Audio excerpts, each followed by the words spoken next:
ओम शांति। हम पढ़ रहे हैं भाग्य विधाता यह पुस्तक। आज हम इसमें पढ़ेंगे मुझे मुरलीधर की मीरा बनना ही था। इस विषय पर ब्रह्मा कुमारी दादी प्रकाशमणि जी अपना अनुभव सुनाती हैं। चलिए आज हम इसे पढ़ते हैं। मुझे मुरलीधर की मीरा बनना ही था। ब्रह्मा कुमारी दादी प्रकाशमणि जी साकार बाबा के संग के अपने अनुभव सुनाती है कि बचपन से ही मैं रोज़ श्री कृष्ण की पूजा करती थी। छोटेपन से ही मन में यह रहता था कि मैं मीरा बनूं। मैं मीरा की कहानी जानती थी। हमारे घर के पास ही राधे कृष्ण का मंदिर था। सुबह और शाम को मंदिर में जाकर पूजा ज़रूर करती थी। शाम के समय मंदिर में जाकर श्री कृष्ण को झुलाना सुलाना मेरा नित्य का नियम था। मुझे श्री कृष्ण से बहुत प्यार था और पूजा भी बहुत प्रेम से करती थी। मुझे लगता था कि श्री कृष्ण और श्री राधे भी मुझे बहुत प्यार करते हैं। मैं रोज़ भागवत पढ़ती थी। आप लोग जानते होंगे कि सिंधी लोग सुखमणि और ग्रंथ साहिब को मानते हैं। उस समय स्कूल में रिलीजियस अर्थात धार्मिक पीरियड होता था। उसमें सुखमणि, गुरु ग्रंथ साहिब, रामायण, महाभारत आदि पढ़ाते थे। स्कूल में उनको सुनने और पढ़ने में मुझे बहुत आनंद आता था। मुझे याद है कि रिलीजियस पीरियड में मैं हमेशा नंबर 1 आती थी और 65% से 70% तक मार्क्स लेती थी। मुझे पढ़ाई से भी बहुत प्यार रहता था। मैं स्कूल में सदा पहला, दूसरा या तीसरा नंबर लेती थी। इससे कम नंबर कभी नहीं लिया। इसीलिए स्कूल में टीचर्स भी मुझे बहुत प्यार करते थे। खेलकूद में बहुत कम समय देती थी। उसमें मुझे रुचि कम थी। बड़ी बहनों की शादी हो चुकी थी। घर में मैं, मेरी मम्मी और पापा ही थे। मुझे बाहर घूमना, सहेलियों के साथ गपशप मारना, बाज़ार की चीज़ें आदि खाने का शौक़ पहले से ही नहीं था। सहेलियाँ थी लेकिन पढ़ाई के नाते।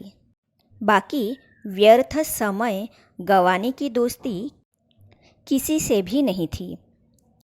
लौकिक माँ बाप भी अच्छे संस्कार वाले थे।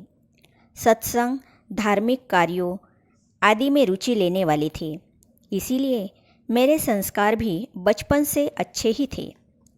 मुझे याद नहीं है कि मैंने कभी चंचलता की हो और माँ बाप ने मुझे थप्पड़ लगाया हो, गुस्सा किया हो। मैंने स्कूल में कभी किसी से न झगड़ा किया न लड़ाई की। जब मैं 14 वर्ष की हो गई तब ज्ञान में आई थी। उस समय मैट्रिक में पढ़ती थी। मैंने ज़िंदगी में अंदर जाकर सिनेमा हॉल देखा तक नहीं है। लौकिक पिताजी स्वामी गंगेश्वरानंद जी के शिष्य थे। जब पिताजी उनके पास जाते थे तो मुझे भी साथ में ले चलते थे। गंगेश्वरानंद जी ज्योतिष भी जानते थे और मेरे पिताजी से कहा करते थे कि तुम्हारी बेटी शादी नहीं करेगी और मीरा बनेगी।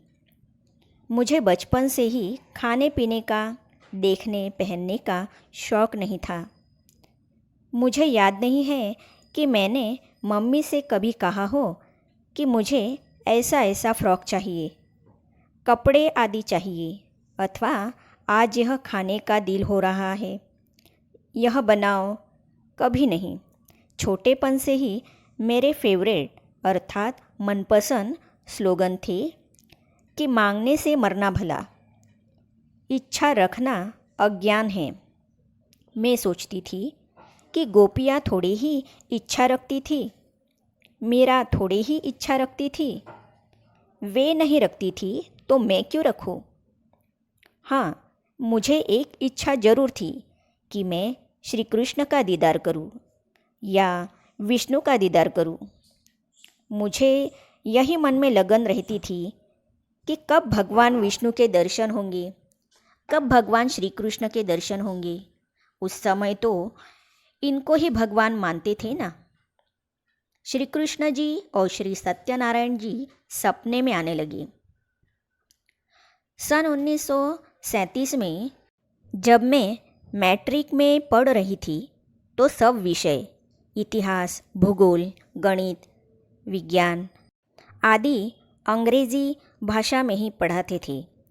उसी स्कूल में मम्मा भी पढ़ती थी। मैं और मम्मा एक ही बेंच पर बैठते थे। मम्मा के साथ क्लास फेलो अर्थात सहपाठी के नाते मित्रता थी। बाकी उनके बारे में कुछ नहीं जानती थी। मम्मा बहुत स्वीट थी, लंबे लंबे बाल, सुंदर रूप था। मुझे तो मम्मा बहुत अच्छी लगती थी। उस समय भी दशहरा और दीपावली के दिनों में 3 सप्ताह की छुट्टियां मिलती थी। हम उन छुट्टियों में मंदिरों और सत्संगों में जाया करते थे। सवेरे सवेरे दिवाली के समय हैदराबाद में ठंडी पड़ती थी। एक बार मैं सोई हुई थी। सपने में मुझे सामने एक सुंदर बगीचा दिखाई पड़ा। उस बगीचे में चारों तरफ लाइट ही लाइट थी। लाइट भी बहुत सुंदर थी। दूर दूर तक बड़े बड़े फूल फल लगे हुए थे। उस बगीचे में पहले लाइट आई। उसी लाइट के बीच से छोटा सा श्री कृष्ण बहुत दूर से बंसी लेकर नाचता नाचता मेरे पास आया। जब वह मेरे समीप आया तो मुझे बहुत खुशी हुई। वह और नज़दीक आया। यह देखकर और खुशी हुई। मैं उसको देखती रही और बहुत खुश होती रही। देखते देखते ही श्री कृष्ण के पीछे एक सफ़ेद वस्त्रधारी फरिश्ता आया। छोटेपन में सत्यनारायण की कथा में सुनते थे कि भगवान बूढ़े के वेश में आता है। जब श्री कृष्ण के पीछे यह फरिश्ता देखा तो मुझे लगा कि मैं भगवान सत्यनारायण को देख रही हूँ। मैं कभी श्री कृष्ण को देखूँ, कभी उस बूढ़े तनधारी फरिश्ते को देखूँ। दोनों मुझे बहुत प्यारे लगते थे। इतने में मैं जाग गई। मुझे बहुत खुशी हुई। सुना था कि अगर भगवान का दीदार होता है तो किसी को नहीं सुनाना चाहिए। जैसे गूंगा मिठाई खाता है तो उसको बता नहीं सकता, अंदर ही अंदर उसका आनंद लेता रहता है। उसी प्रकार भगवान का दीदार करने वाले को भी किसी को बताना नहीं चाहिए। बताया तो फिर भगवान उसके पास नहीं आएगा। इसीलिए मैंने भी किसी को नहीं बताया, मम्मी को भी नहीं बताया। लेकिन दोबारा भगवान आया नहीं। फिर मैंने कोठी में जाकर श्री कृष्ण की माला फेरी, मंदिर गई और कहा, हे श्री कृष्ण आओ। वो आए नहीं। ऐसे करके 2-3 दिन बीत गए।